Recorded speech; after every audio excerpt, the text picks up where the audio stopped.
Sir Brady. Oh yeah. Oh hi there, I'm your overly enthusiastic host who does random jump cuts.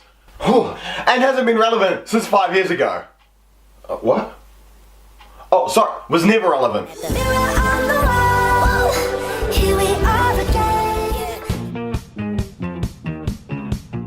Number 1. July 17th marks the annual stocktake of the crowned swans on the River Thames, known as Swan Upping. Over 5 days, the Queen Swan Uppers row up the skinks in the recent centuries from Sunburn-on-Thames to Abingdon-on-Thames. The process of counting the swans on the river and identifying them belonging to the Queen, or one of the city's livery companies that also have the rights to them, has been carried out since the 12th century. This occurred in a time in history when the birds were so prized for their meat that all the wild swans in England were appropriated as property of the crown. Those swans that are caught receive a lightweight ring linked to the database of the British Trust for Ornithology. Number 2. A woman in the US who found a mountain lion behind her sofa says she used telepathy and feline speak eye blinking to calm the animal and encourage it to leave her property. Lauren Taylor's Facebook post about the incident featured photos of the lion asleep and awake in her home. Her housemate had a more normal, conventional reaction to the lion, shouting and slamming the door in its face. Taylor then consciously elevated the energy field and entranced the lion into a theta state. The animal went to sleep. It's a whole new meaning to sleeping lions. The 6-hour epidemic ended when Taylor sent a telepathic picture of the routes out of the house, and then called the native ancestors of the lion to support and started drumming. The lion apparently stood up and knew what to do. It proceeded to walk out exactly how Taylor had shown it. The post concludes it was a perfect ending to a blessed encounter which could have gone dangerous if approached from a lower frequency. Number 3. The massively hyped Chinese fantasy epic Asura was pulled from Chinese cinemas after a disastrous opening weekend. Hailed as China's most expensive film ever made, Asura had a reported budget of $113.5 million. However, its opening weekend takings totaled at $5.5 million and was immediately withdrawn from cinemas. The film's official Weibo, not Weeaboo, but Weibo account announced the news, with producers offering their deepest apologies to viewers who did not get a chance to watch the film, as well as to all the Chinese and international participants who were involved with the making and production of the film. Named after the triple-headed demigoddess of Buddhist mythology, Asura stars 18-year-old heartthrob Wu Li as a shepherd who turns out to be the reincarnation of one of the heads of the warrior king, also called Asura, aiming to invade heaven. Audiences failed to respond with the film, with a low 3.1 out of 10 rating on the Chinese website Duanban. A representative from Zensan Films, which is credited as the producer, later told Chinese news outlets that the decision was made not only because of bad box office, but also we wanted to make some changes to the film and release it again.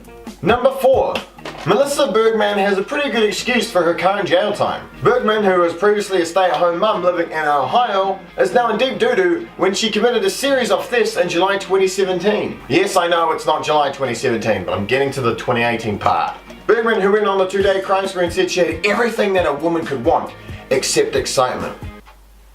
I mean, I could give you excitement. Bergman told the news station, "I felt like I had nothing to look forward to in my life." Bergman, who is a former army veteran, said that she landed in a hospital that summer after a suicide attempt. Several days after her release from hospital, she found it deliberately mistakenly mailed to her home.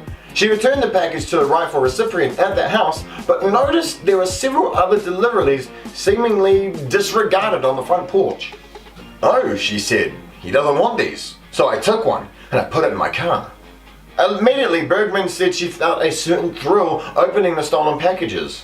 Within 2 days, the mum said she drove to dozens of homes, swiping more than 25 packages of several different owners' porches. Bergman was charged for her crimes in July 2018 with 12 misdemeanor charges to her name. She'll serve 22 days in jail and will have to perform community service. Number 5. A viral story from July about 2 elderly men became the focus of global celebration following an unlikely and joyous set of circumstances. This is my old person. I'm old. The story ran that 2 elderly men escaped their care facility to attend a metal festival in northern Germany. The sad truth is they weren't and they didn't.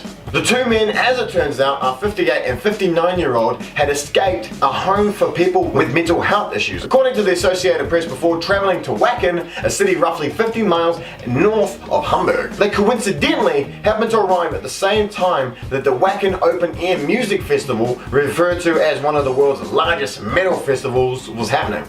When the news broke, a police spokesperson was quoted as saying that the pair had obviously liked the metal festival. However, on August 1st, police issued a contradictory follow-up explaining that the men were actually mentally ill patients and had travelled to the town simply to go to a bar and have a few drinks. They have since been returned home to their care facilities and also simultaneously wrote in my new buddy cop film out on Netflix next year.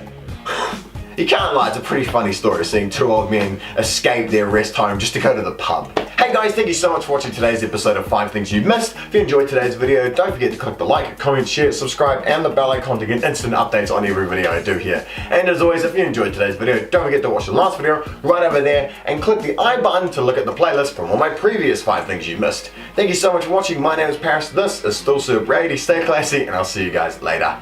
Bye bye.